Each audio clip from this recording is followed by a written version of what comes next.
Welcome to Perfect Game College Baseball. I'm Brett Dolan, filling in for Darren Sutton, joined as always by Hunter Pence. And it's fun to talk championships with a champion like Hunter. And boy, we've got a couple today. We started with Lucas Jones from Lynchburg, the Division III champions. And Hunter, there was a word that he used, I think, that stood out to me at least, the purity of Division III baseball. But certainly they had an amazing run to the school's first ever national championship.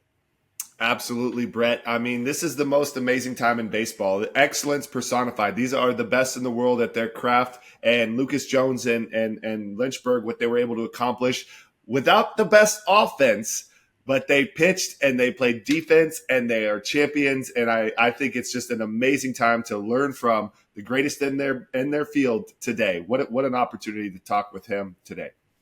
And the Division II national champions come from Angelo State. We go to San Angelo, Texas. We talk with Kevin Brooks. We got him off the field during a camp when it was 115 degrees. He talked about the sadness, though. And Hunter, it struck me that sometimes when you're with the team and you're not winning, you're almost happy that the year is over. It's the joyous sadness that comes with saying goodbye to a group of players that ended up winning 56 games, the school's first national championship. He had his son on the team.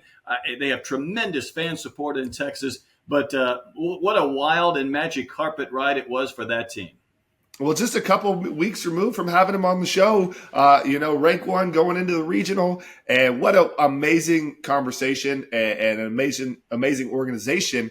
But to be the number one team, to be having that season, and then to follow up and finish, and now we're talking to him as the champion, it is special. It is emotional. And, he's riding a wonderful fifth-year seniors, but they were a team that was just the full mechanism. They were the one seed. They had pitching, they had hitting, they had offense, they had a deep nine. And it's just good things happen to great people. What an amazing coach, well thought out, a lot of heart, and just a special, special guy in the game of baseball. And it's an honor to have him on the show. I would agree. The Division III national champions, the Division II national champions. This is the big stage, though, for the D1 boys in Omaha with the College World Series. So Craig Cozart will join us. He's been pretty spot on with how he has predicted these games will have taken place with some outstanding individuals, talent, and teams right now battling in Omaha.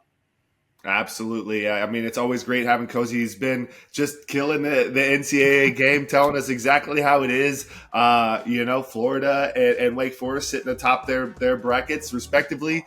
And, you're going to have to come and see him, and you're going to have to beat him twice. So that's going to be tough. We'll see if anyone's able to make that happen. And then when Colossuses collide, who knows? But Cozy was right. He said Florida's probably going to get out of this bracket. Wake's probably going to get out of this bracket. They're looking good so far.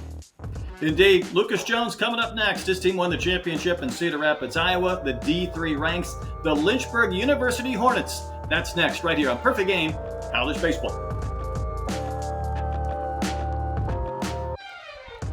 Let's talk the Division III national champions, the Lynchburg University Hornets. Their head coach, Lucas Jones, joined us. They won the championship in Cedar Rapids, Iowa, the original home of Perfect Game. But Lucas, give me an idea what it's been like the last couple of months. Phone calls, texts, just all the glow from winning a championship, what that's been like. Yeah, it's been awesome to hear from a lot of, especially alumni. I mean, I played at Lynchburg, so a lot of the teammates that, kind of kept track since I got the job, heard from a lot of them. And, I felt really popular getting back on the bus. I had like over 500 text messages, and I have a group text chain with like 12 of my buddies that I grew up with. And I clicked on that one and I was down to like 100. So I wasn't very popular anymore because they had been texting back and forth during the games. And so I was like, well, okay, maybe not so popular, but no, it's been great. It's been awesome to just hear from alumni, from friends, from players that I coached at other programs. It's overwhelming to feel that support, and just very grateful to have those folks in my life. Lucas, it is definitely exciting to accomplish, winning a national championship. For me, the journey was always, the prize. And I'd like to hear a little bit more about the journey for you and Lynchburg this season. Like, can you describe a little bit of, going through the fall, coming into the season, the feeling of the team and the transformation from start to finish? Obviously now your national championships, but when did you know that like we really have a chance to go the whole way? And was there any pivotal point along the journey that you can go back to and be like, this was really important? Yeah, that's a great question. Certainly looking back and reflecting, on the season, there's probably a couple highlights, couple games that you draw to, and you kind of say, hey, this might have been that turning point. I think overall, I think our program has taken great leaps and bounds in our faith. And I mentioned that not just from a spiritual aspect, but just from a perspective of doing something bigger than ourselves. And really, this leadership group this year and our fifth year guys just have a real good sense of who they are, and there's a calmness about what our operation needs to be every day and how we need to practice. And I think that 5 week stretch of all the postseason games, and again, a lot of highlights, a lot of great performances, but I think deep down our guys just kind of truly believed in that faith aspect, and again, some of that spiritually, but a lot of that just trust in their teammates, a trust in the process, and whatever happens, knowing at the end of this, like, this is important, this is fun, but they're going to be prepared for what's next in life. And if it's continuing to play and having that chance to do that, great. But if not, hopefully we can glorify God and glorify our experiences through just being together and having the opportunity and being grateful for that chance to do it together. And we've just so happened to be able to do it at the highest level and win a national championship because of it. Wow, that's extraordinary, Lucas, and extremely powerful when minds work together and play for each other, play for a bigger cause. It's pretty powerful. Now, obviously, looking at the stats, your team pitched extraordinarily well. You had a team ERA 3.23. Can you talk a little bit about just the pitching as a whole? This group, the innings that were eaten up by Zach Potts and Jack Bachmore, these two horses, and just the pitching, because that's a tremendous collective effort. You talk collective mindset and faith, that's a collective pitching effort, and show some love to the pitching coach as well.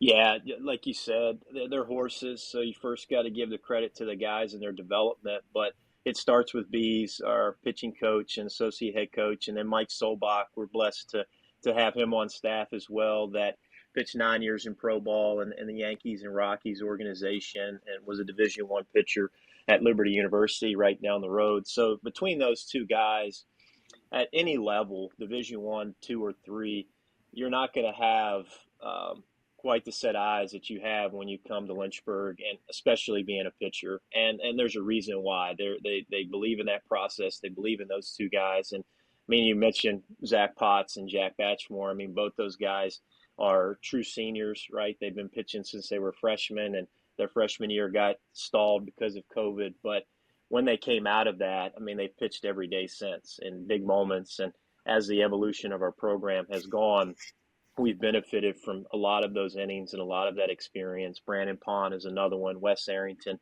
Those are all fourth and fifth year guys that have led our pitching staff since they were freshmen, and they've had their ups and downs in regards to results. But being able to get on that stage and the stuff that they have and the talent that they have, and very confident in our depth of our bullpen. And then you also have to defend. I mean, I think we proved, we had a couple, moments in that World Series where it was a little strange to be in a Lynchburg uniform and not make the plays that we've made consistently all year. But for the most part, we played pretty solid defense, most of the year. So those two things can contribute certainly to our success as a whole. But yeah, without experience, I mean, development is great, but you have to get on the mound. Like, you have to pitch, you have to get in those moments and have those experiences. And sometimes those are failing experiences. Sometimes those set you up for what's going to happen down the road. It's hard to reflect in that moment, but when you look at 2023 and you look at those big pitches and you look at those big moments, it's probably because of some point in those guys' career they failed, and they learned from that failure and got off the mat and, again, put us in that position to be successful there in the end. To follow up on that, you had 3 straight complete games in Cedar Rapids to start things off. I saw East Texas Baptist a couple of times at the end of the year. I thought they were a really good team. You disposed of them. You come back for that final day. John Hopkins beat you in that first game. So now it's down to one game. What does that feel like when you've got one more game? It's a winner take all. They've just defeated you. You took care of them the day before, and kind of all hands on deck pitching, I'm sure, in that last game too. Yeah, in a weird way. I mean, I we were pretty calm. I think actually losing that first game, as ironic as it is, it actually kind of gave us a little bit of peace. Because you always kind of think like ahead in those situations of, oh gosh, if we get to a game three, how are we going to respond? Who's going to be available? Those types of things. And we were in that moment, right? And so you stop the worry and you just kind of say, all right, you got 27 outs to put it on the line. I mean, I think we felt great with the fact that, we had a first team All-American starting for us, and then they put up a four spot in the first inning. We're like, okay, all right. But he settled in and he gave us what he needed to, in terms of a good start, getting us through 5 innings and with a pretty fresh bullpen that we hadn't used really the whole tournament. Because like you mentioned, we had 3 complete games, which is, I mean, that's what you need. You need those experiences and you need those efforts in a World Series setting and a national championship setting to give yourself, especially our team, to give ourselves the best chance to win. Because, offensively, like we're nothing special. We're not leading the country in a lot of different categories. We walk a lot, which I think is a credit to Coach Garcia and his approach and just kind of what we want to be able to do. But as I said in some of the interviews after the fact, I'd love to hit some doubles and some home runs like a lot of those other teams were doing at the World Series and getting themselves there. But that just wasn't who we were. So we had to rely heavily on that pitching effort. And again, we got that, throughout that tournament. Of course, you win that game 7-6. And if I'm not mistaken, in the 8th inning, they have the bases loaded. Johns Hopkins, the Division III leader in home runs, is at the plate. You get a strikeout. I mean, that's kind of a movie script right there. They've got the guy up that they want. The bases are loaded, 1-run game, and the Hornets find a way to win it. Yeah, as a coach, like, I don't feel as old, but in those moments, you definitely get some gray and you get a little balding on top because I think the play before actually, or maybe 2 pitches before, Cooper had hit a towering kind of foul ball that our shortstop went over to kind of make a play on and ended up stumbling on the bullpen mound because it's a pro park, so it's right there in play. Which would have been obviously the 3rd out of the inning. So having to come back and make 2 more pitches to him was, definitely stressful. But I think you saw Wes, who was on the mound at the time, who had started a couple days before, just compose himself. And, just a credit to him, not letting, that moment of, that not necessarily misplay, but just misfortune, not come back to haunt him and not give in on a pitch that obviously that guy's been very successful throughout the year being able to hammer. So we were fortunate to make a big pitch there. But yeah, not the ideal situation, but in a weird way, again, I think it works out because you kind of turn him over and get him out of there to go to the 9th. And you got 2, 3, 4 up, and, he's in the leadoff spot for a reason in that situation, just because obviously he can get on base, but he can do some other things. So, it all has a sequence of events that worked out for us. And again, fortunate to be on the right end of it. Wow, Lucas, it's great hearing these stories and going through it. I've never thought about as a manager when you're in those situations. I've never managed before or coached. Would you talk about how do you hold your body language, or what are you thinking in those moments? You said you got the gray hairs, but I want to learn a little bit of the coaching perspective and how your players responded. You said he composed himself, they stayed calm. Was this an intentional effort? Was this just a group that had done it a long time? You mentioned also, they learned from failing. And how do we present our best self? These things really interest me. Yeah, no, I mean, I think, going back to the faith, I mean, Wes was out there. I mean, and I told this story, to our entire team and families that were in Iowa. I mean, Wes is he truly is a special young man. He knows who he is, and he just has a strong faith. And I've learned a lot from him in his career here, just in his spiritual journey. And I know it wasn't a coincidence that he was out there. I think for me personally, I don't know if my assistants would sit there and say I'm overly calm in those moments. I don't know. Maybe they feel like I'm fidgety or a little anxious. But throughout that whole tournament, it was just some quick prayer. It was just, not I need this to happen or I need this pitch to happen. It was more about just please calm me. Whatever happens, happens. I know you have me, but just calm me in these moments, kind of give me some peace that, just gratitude, even if it's a 5 to 10 second moment of gratitude that we're in that moment to begin with, that we have to make this pitch to get out of this inning. And if we don't,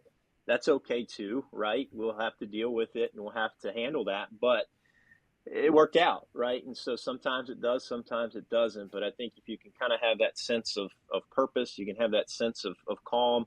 I think that's what helps. And certainly for our guys, they've learned from guys like Wes. They've learned from guys like Travis Shoemate and Zach Potts and some of those guys who, again, have a good sense of who they are. And that just blends down to them. It just falls down to them. And they kind of pick up on those types of things, whether they intentionally know that or not. They kind of take to those habits a little bit more. And as you know, being on the mound, you're the single most watched person for a big portion of that game, and so how you handle those situations can be good or bad, right? When you have guys that are poised like we did on our pitching staff, I mean, I think that just not necessarily taught, but just the people that they are, the families they come from, I think had a huge influence on our group this year. It's fascinating, the inner game from coach to pitcher to player, and also you kind of mentioned the detachment. Like, I don't need a certain specific outcome. I want to be calm. I want to be there. I want to be with the team. The inner game of champions is what we're learning here, and it's just so amazing, Lucas. Now, you mentioned the offense. Obviously the homers don't pop off the bat, but walks, to me, working walks and being intentional about being disciplined, pitching and defense and working pitchers. You win the time of possession is kind of what that tells me. You kind of win the mental game as well there, because it tires a team out if you're not swinging at a lot of balls and making quick outs. Can you talk a little bit about how your lineup kind of came together, how they got that discipline? Like, how do you work on that physically, the discipline to not swing at bad pitches? Or is it just like a mental decision day in and day out? Yeah, I think, some of that I would like to think is part of how we practice and part of the training that we do. But a lot of the stuff that we do on the field is very competitive. A lot of the cage work is more kind of training the swing and preparing ourselves for practice. But on the field, it's super competitive, whether it's at bats, whether it's machine type stuff, fastball, breaking ball. And so I think we've tried to create an environment where we are going to, obviously we want 9 great hitters, but it's more about having a great offense. And I think over the last couple of years, we've created a really good offense, and we kind of know who we are. And, we've had a couple big boppers. Avery Neves is 2-time All-American, was the player of the year in 2022. And, just led the country in walks this year. So we had some guys that, again, have been big names for us, but it's been 1 or 2. Right? You look at all the lineups in that World Series, you got like 4 or 5 guys that are hitting over 330 and have some absurd numbers. And again, that's a credit to what they do and the style of play that they have to get to that point. We just aren't that, right? We're just kind of trying to win a game based on the matchup. If we have to bunt a little bit, we will. If we have to run a little bit, we will. If we have to hit and run a little bit, we try to make the best decisions in those moments. To strategize. And then again, ultimately, you have to have the timely hitting. You have to have the 2-out knocks. And you have to have some guys that maybe didn't have significantly great years offensively step up in those moments. And we had that, right? We had some guys that have some skill, but the game of baseball, especially hitting, is just irrational, right? It's the up and down. You can control, the pitching, the tempo for the most part. Defense, you can control for the most part. Base running, you can control for the most part. But offensively, it's what we spend most of our time on, yet it's the least rewarding of all of it, right? I mean, again, failing 7 out of 10 times and you're considered really, really good. So it takes that mindset, and it takes, that effort and practice to, I would like, again, to think that, yes, we want to swing at strikes, as simple as that sounds, or good pitches, and we want to take balls. And we've been able to do that for the last couple of years. And again, some of those guys were able to step up too in that 2-out hitting and timely hitting situations. Yeah, you mentioned Avery Neves, 55 walks this year, 149 for his career. Other people that made your all-tournament team, your shortstop, Brandon Garcia, your catcher, Holden Fiedler. Maybe in our remaining time, I'd be curious for a couple of thoughts on your position players. You even had a kid, Carson Atkins, who finished with 199 games in his career. But just throw out a couple of guys from your position players, Coach, that you'd like to give some attention to. Yeah, well, you mentioned Holden Fiedler. He's been our catcher for 5 years, and to have somebody like that that's just kind of pressing the pitching staff. And we talked earlier about the horses that we have, but they're not themselves without Holden, and he's literally caught since day one as a freshman. Came back for a grad school year, and he's just a huge influence behind the plate. Right, again, nothing flashy offensively. He'll compete his tail off, but how he handles the game, how he handles the pitching staff is a true testament again to his development over the last 5 years. And then you mentioned Brandon Garcia and Ben Jones up the middle. Those were the two guys that just kind of, they're freshmen. They're from the same high school. They literally haven't been apart from each other for, I don't know, 6, 7, 8 years now. They've been playing together. So it was a unique and neat story too.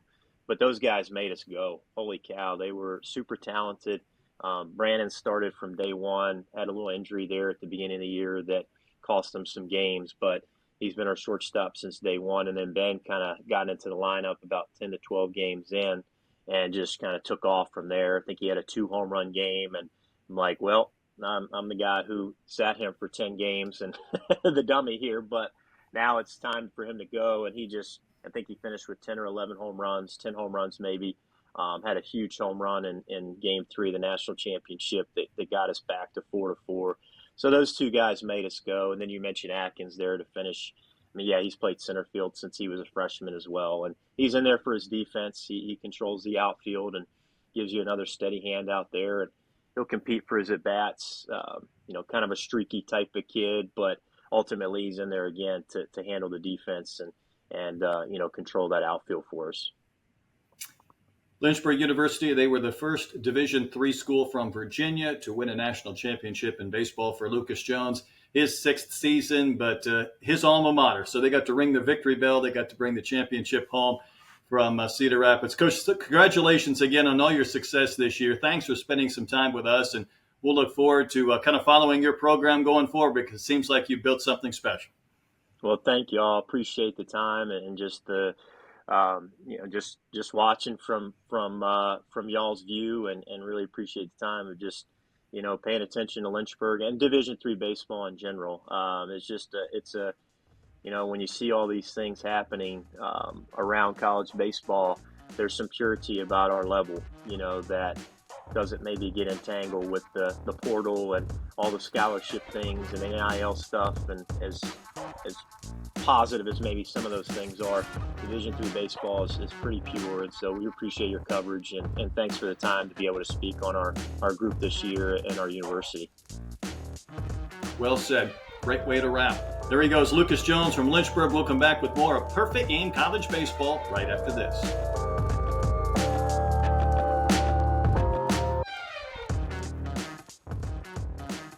Welcome back to Perfect Game College Baseball. A chance to visit again with Kevin Brooks from Angelo State. We talked to him a few weeks back when they were getting ready to host a big super regional against Colorado Mesa. A couple of wins. They get to the World Series and bring home the championship. The first national championship in program history. They finished 56-9. Kevin, it's been just about a month since we visited with you, but my goodness, it must be great to be able to claim that national championship and bring it home to your campus and your community. Oh, it has. It's been awesome. The city of San Angelo and then all the Angelo State alumni everywhere have been just really fired up about it. It's been great for our former players and guys that sort of paved the way for us to get there. And then obviously this group of players and coaches. So been really rewarding and been a fun week and a half or whatever it's been. Yeah, it's extraordinary. It was amazing that we got to talk to you, to be, have such a great season, but then, not only to be, ranked in the top and then to follow it up. Can you describe a little bit the journey of that last week and a half, 2 weeks of the playoffs of the team, how they came together, how they responded, and ultimately, took home the championship? Well, it was great. We've been a lot of times and come up short. And so, we changed some things. The thing that's so difficult about going to, an event like that is you get out of your routine. And so we just tried, even though we weren't at home, tried to do as much stuff as we do when we're at home. And I thought we did a much better job of that this time than the last. And then, we did what we do. We pitched really well. We played perfect defense, including bringing back a home run in that final game that we won by 1 run. I think we were the only team to play perfect defense up there. And then offensively, you've got to get 2-out RBIs up there in order to win. And in the championship game, I think we had all 6 were 2-out RBIs. And then do the small things. We bunted well, we executed well. We were us. And, luckily this time it was good enough. Wow, Kevin, it has to be a good feeling to have that athleticism, to be bringing back a home run, winning by 1. These tournaments are on the margins; they can swing either way. But you're right. Like, if you look at the stats of what y'all were able to accomplish this year, obviously 56-9, a 3.41 team ERA, a 9.69 OPS, and I want to kind of target a little bit more the offense to start with, and just like, 1 to 9. Obviously, you have your big boppers. You look at like the Cade Bragg. You look at Aaron and Munson and what he did. Just like the collective mentality and the offensive approach from obviously the great season, but then also in the playoffs, how it came together. Well, I think that was one thing all year, and you talked about the collective. 1 through 9, we could hurt you. We probably didn't really have, the dominant middle of the order or top of the order. And, the bottom part of our order is who sort of carried us in carry. Justin Harris, Cam Kelton hitting down in the 7-8 spot. And that's sort of how we were all year. It varied from game to game and series to series on who sort of got a little hot streak. And it could be anybody at any time. Luckily, they generally were sort of close in the order to each other, and so we were able to manufacture that into some runs. Kevin, you had 7 players with 50 RBIs or more when I look at the stats at the end of the year. To me, that says it's different weekends, different guys can step up, or just the depth of your lineup can really create a lot of problems for these opposing teams. Yeah, and that's they're all very versatile too. They do a lot of things well, and that's one thing that was just so great. I mean, we have our individual stars or whatever you want to say, but it truly was a team. And I would even go down, all the way down to 25, 26. At some point, somebody did something big to help us win a game. And, as a coach, that's a dream, where everybody feels worth and feels value and actually goes out and, helps the team get wins and ultimately win a national championship. We touched a little bit about your community support when we visited about a month ago, but I looked at the attendance numbers for the Super Regional. You had almost 3,000 there per game. That does not feel like a Division II setup to me. You've got a great stadium. You have fan support. I want you to brag a little bit on whether it's facilities, whether it's your fans, whether it's your community, and then what this championship means to them. Well, it's easy to brag on San Angelo and Angelo State. It was a place I had never been here until I took the job. And, the people first thing are the ones that just separate this place from everywhere. And then everybody you meet has some connection to Angelo State. And then, what we've been able to do with our facility and just recruiting and everything. I mean, our facilities are really some of the best in the country at any level. I mean, we've got a $5 million stadium. We've got indoor facilities that, about $1.5 million, $2 million. We've got every training tool. When we get money, we put it into player development. And so, we've got 2 pro batter pitching machines, which is something pretty rare. Nobody in Texas has one, and been able to do that through the generosity of people in the community that want to invest in young people's lives and make them better. And ultimately, that's what it is. And then the attendance thing, I think we've led D2, last 10, 12 years. And generally, we're in the top 50 in the country, regardless of division. And that says a lot, and I think so much has to do with our players and how close their ties are to the community and how much they get out and get involved with youth baseball and make connections with people. And they're great guys, for younger players to look up to. It's nice seeing, 200 little kids chasing a foul ball and running each other over and all that stuff. And then, that's one thing that's just unique. I mean, it takes our players generally 30 minutes, 45 minutes to get to the locker room because, there are people that look up to them and they're signing and visiting and all that stuff. So it's just a special, special place. And I'm so proud I get to be a part of it. Wow, quite a beautiful atmosphere. Kevin, can you take me through and describe kind of the moment emotionally and mentally when y'all made the last out and you won the D2 championship? What was that moment like for you? Well, it's funny, I'm generally like a win. I'm a crier, which is not necessarily the most masculine thing, I guess, around. But anyway, and it's weird. I didn't. The only moment my son's on the team, and that was a little emotional, hugging him. But I was just so happy for the guys that came before more than anything. The guys that put in all the work to get us these great facilities, to allow us to win, and then our assistant coaches who work so hard. But it was bases loaded there with 2 outs, and so a little bit of just a sigh of relief of, we did it.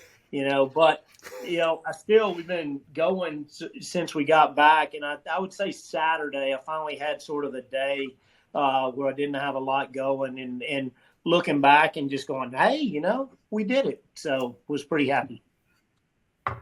Yeah, I'm sure it's a lot of pressure having this many facilities and this much support and, a huge fan base. It's a lot of pressure to follow through and to clinch something like that. So congratulations on that.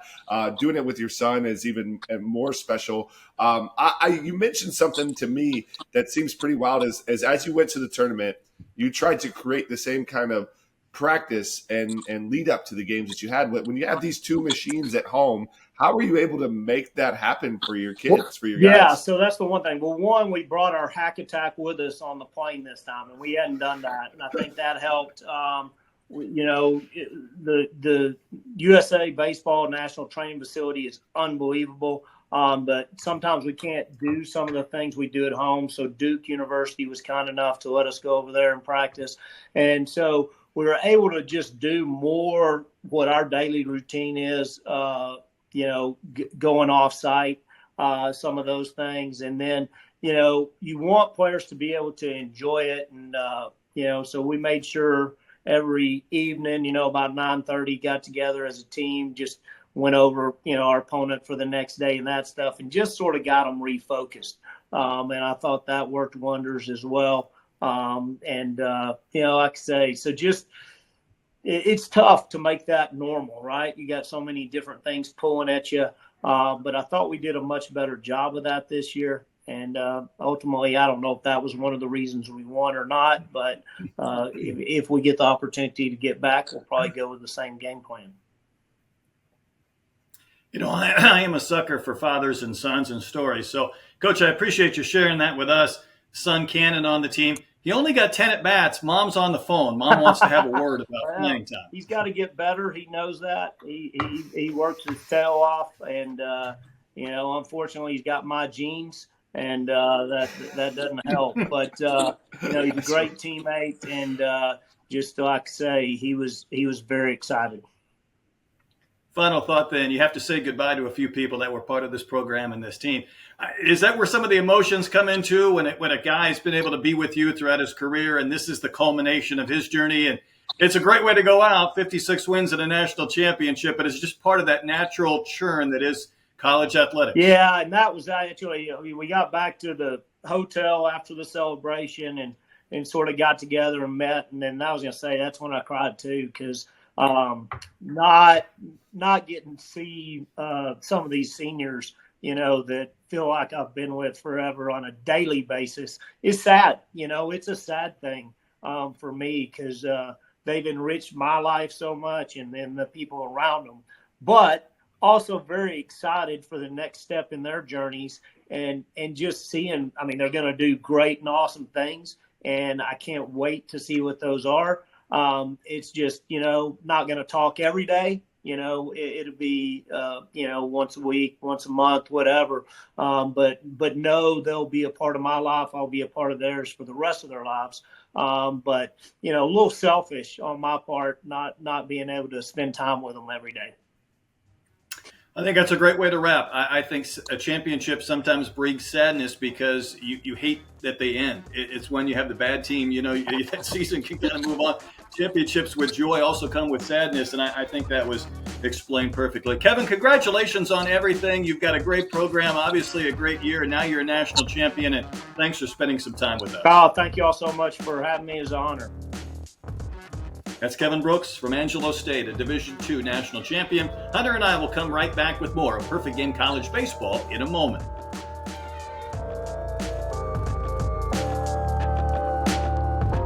It's time to welcome in Craig Cozart, Perfect Game Scouting Coordinator and College Baseball Guru, to join us here on Perfect Game College Baseball. It's been fun throughout this entire year, Craig, to kind of visit with you and talk about some storylines, but now we're down to the nitty-gritty, and this is really the fabulous time for college baseball on the big stage at Omaha.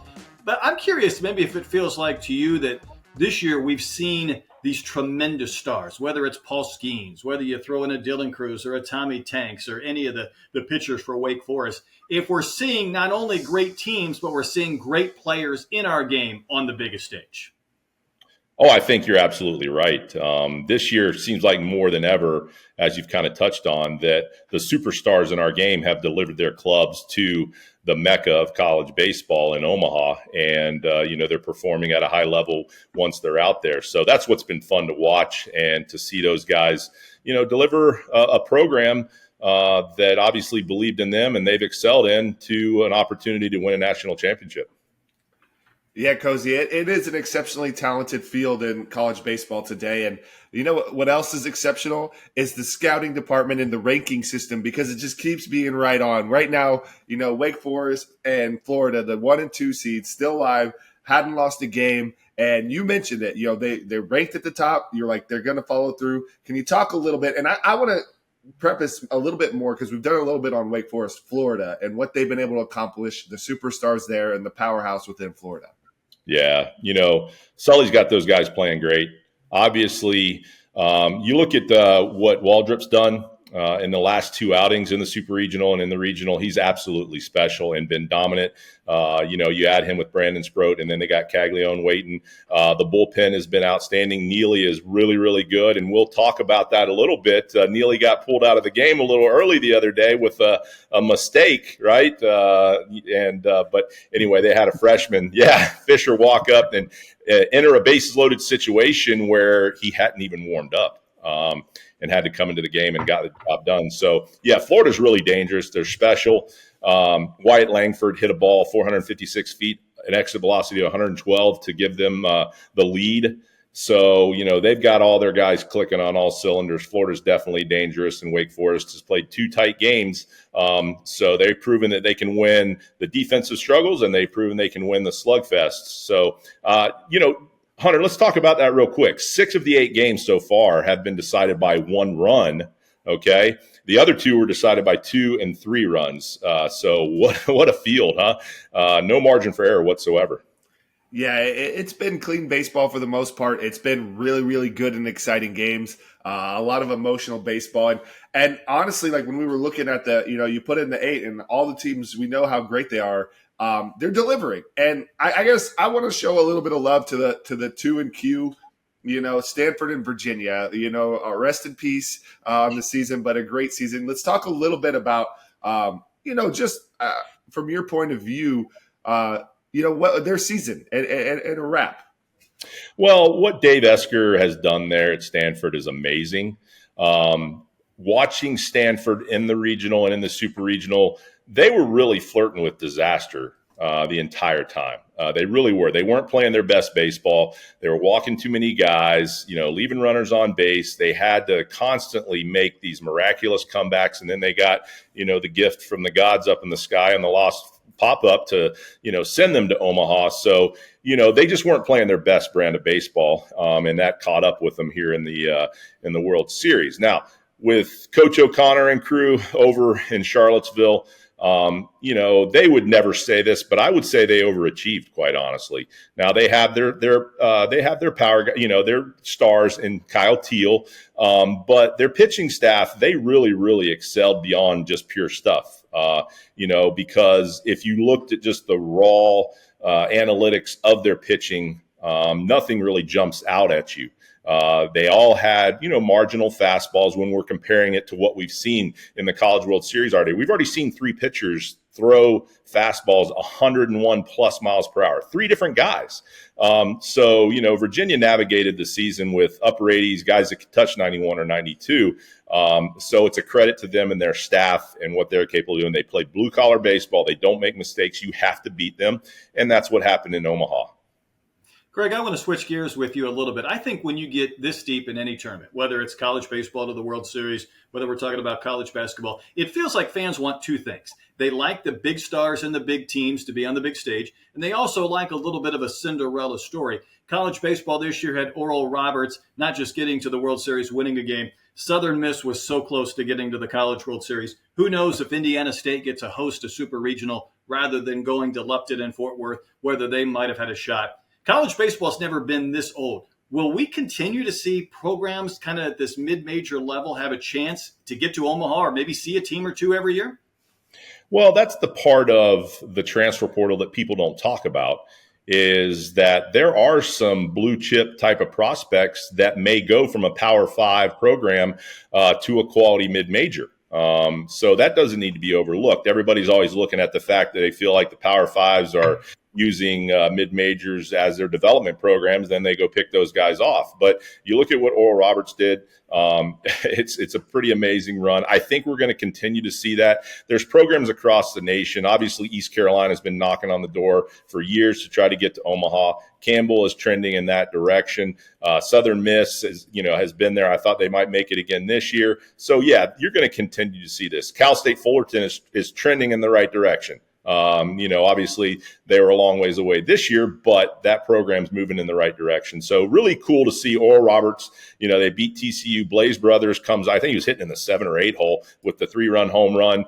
Just a dramatic game. They were down 5-2 going into the 9th. And, to see that type of emotion and to see Cade Denton really struggle in the 8th inning, the nation's arguably the best closer, go out and get things done in the 9th for his club was really cool. I think that's a good mention of the transfer portal because, we realize the great athletes that might switch teams, like a Tommy Tanks, for example. But I do think you also get individuals that maybe are backlogged, that don't have a chance to play wherever they are at, or maybe they go to a Power 5 and then they settle into a different level but have success. So I think there's a lot of success stories with the portal. Craig, I don't think I'd want to be a coach right now in the sense that I was talking to a coach right around regional time, and he said, I spent my entire week with the portal open. I've talked to a 24-year-old and I've talked to a 2024 in the same 15-minute span. I mean, it's crazy that this all comes down this time of the year when people are trying to win their regional and super regional in Omaha. But there's so much going on with movement too. It's a lot for anybody to have to contend with. It really is, and then you've got teams that are transitioning to Power 5 conferences. Cincinnati's going into the Big 12. UCF's going into the Big 12. So those programs all of a sudden are in the Power 5 market. So that just adds to how much drama is going on from that standpoint. And, I was sitting there watching Twitter and seeing these transfers go off the board to teams that are actually in Omaha right now. So can you imagine being a recruiting coordinator who's probably in charge of your infielders as well as your hitters, trying to prepare your guys to win in Omaha? Meanwhile, you're on the phone, you're checking the transfer portal, and you're trying to get commitments while you're there in Omaha instead of just being able to relax and focus on what's going on. But that's a ripple effect. And I don't know, I'm not saying this is true, but you look at what happened with Mississippi State and Ole Miss, our last 2 national champions. Did they get behind the 8 ball a little bit on the transfer side because they were so consumed with what was going on to win a national championship? It makes you wonder, right? That definitely is a great point, because you also would think, all the kids out there, I have some nephews that are looking to go to college, and they're watching the teams in the College World Series, and they were excited with the passion that the Ole Miss had last year. So like you would think that would bring people in, but you're right. There's no rest for the wicked. They're out there getting these portals in, and you got to have full focus on playing the games at hand. So that's an interesting point, and I don't know how we can ever have fair and balance. And speaking of fair and balance, Cozy, with the way the tournament is put together, is it possible to knock off a Wake Forest or Florida at this point? Happen to go at win a game yesterday, which is actually today for us, and then go and take 2 from Florida or Wake Forest. Yeah, when you drop into the losers bracket in Omaha, it is such a grind, right? Let's not forget, a lot of these pitchers are on fumes, okay? And I know you watch Paul Skeens, and he's still throwing 100 miles an hour, 100 pitches in, and he's not on fumes. The average mere mortal is. So, these guys, I think Quinn Matthews, what he had done to get his team to Omaha probably caught up with him this week. He gave up 10 runs in 4 2/3 innings, I believe, or 10, not 10 runs, excuse me. Let me correct that. 10 hits in 4 runs. So what he did to get his team to Omaha may have caught up with him. So these guys are on fumes. Now they're going to be extra taxed. And by the time they get to a point where they have a chance to advance to the championship series, I'm not sure they'll have anything left. And I guess lastly, let's dive in, and we've talked about them a lot, but Wake Forest, obviously their 1 and 2 are great, but let's jump into the deeper part of Wake Forest and how it's going to play out from here. What's the next couple, the deeper part of their pitching staff look like? And obviously they've been as advertised, defense, pitching, finding a way to win. Yeah, so what a luxury they had, because you guys remember in game 1, they got into a weather delay, right? Several lightning delays, and most teams just have to go in and try to make an adjustment and go with their bullpen and piece it together. But who does Wake Forest bring out? They bring out Seth Keener, who we've talked about several times, right? With his under 1.5 ERA. He's now 8-1 on the year. He was their midweek starter, so they just essentially say, you know what, Seth, go out there, treat this just like a start, and he took them home. And then you saw the quality and the depth of their bullpen last night, right, with the 3-headed monster. Let's not forget about Sullivan, who arguably was the best pitcher in the nation other than Paul Skeens for the first half of the season. But they've used him as kind of a swing man between a starter and a guy that can just come into the middle innings and finish it for you. But last night you saw the dominance that they have. Cole Rowland, who I hadn't seen pitch this year, but he had the nastiest changeup I've ever seen in my life last night. And then Michael Massey and Cam Minacci last night just shut it down. LSU really didn't have any answers for those guys when they came in. Let's not overlook a guy that came out of the shadows. There's superstars all throughout that lineup, but Wake Forest, Danny Corona, for the last 10, 12 games has absolutely been special. He got the game-winning hit in game 1 for Wake Forest. Last night he comes up in the 8th inning and gets the double and ends up coming around to score the winning run. So there's been a lot of talk about Danny Corona basically deciding what he wanted to be. Does he want to be an everyday player, or does he want to be a part-time player? He made a mental adjustment, and he's been as good as any of those guys in that lineup for the last 12 to 15 games. All right, Craig, a couple of quick hitters on your way out. Give me a name of someone who has taken over a head coaching role or a new position that you're intrigued by changing places here with some of the movement we've seen in the last few weeks. Oh, my goodness. Let's see here. Well, I have to be a homer here, and I may have touched on this a little bit last week, but I'm really excited for a former player of mine, former assistant coach of mine, Rich Wallace, taking over at the University of Central Florida. I talked to him at 8:30 this morning. You know where he was? He was in Fort Myers, Florida at baseball games. He hasn't even been on the job for a full week yet, and he's already hitting the road recruiting. So, I'm really excited and proud for him. So he's put together a really good staff there. I want to give a shout out to Drew Thomas as well. Drew Thomas was the pitching coach at Coastal Carolina when they won the national championship, decided to tip his toes into professional baseball, and has been doing that as a pitching coordinator for the last few years. And Rich Wallace was able to get him to come back to the collegiate side of things to handle the pitching staff at UCF. So, that's going to be a really, really neat situation to watch going forward. I also like the fact that Kevin Schnall has been named the head coach in waiting at Coastal Carolina after Gary Gilmore finishes out his illustrious career next year. So those are the things that should be happening. Those guys that have, dedicated themselves to a program getting the opportunity. So you love to see that. So that's a couple of things that I'm looking forward to, and then seeing how they get those programs back to national prominence. Good information. All right, you're the Pittsburgh Pirates, Craig. The draft's coming up. Do you take Skeens? Do you take Cruz? Do you take someone else? I'm going to put you on the spot, and I want the same answer from Hunter on the way out. Okay. All right. Do I get to go first, Hunter? Yeah. You know what? I can't deny Paul Skeens. I just think it's otherworldly what he's doing. That guy threw 46 pitches the other day that were 100 miles an hour plus. To me, I feel like he can pitch in the big leagues right now. Now, I would never play in the big leagues. Hunter Pence can speak to this more clearly, but that guy is an absolute machine. And you look at the difference between Chase Burns, who came in relief for Tennessee, throwing 101 miles an hour. That's, he looks like he's trying to throw 101 miles per hour.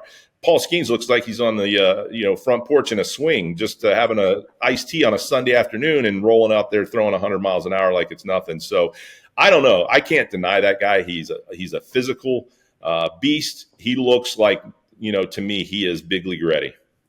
Cozy, he's an absolute monster. It's absolutely disgusting. He's got the frame, the blueprint, the everything.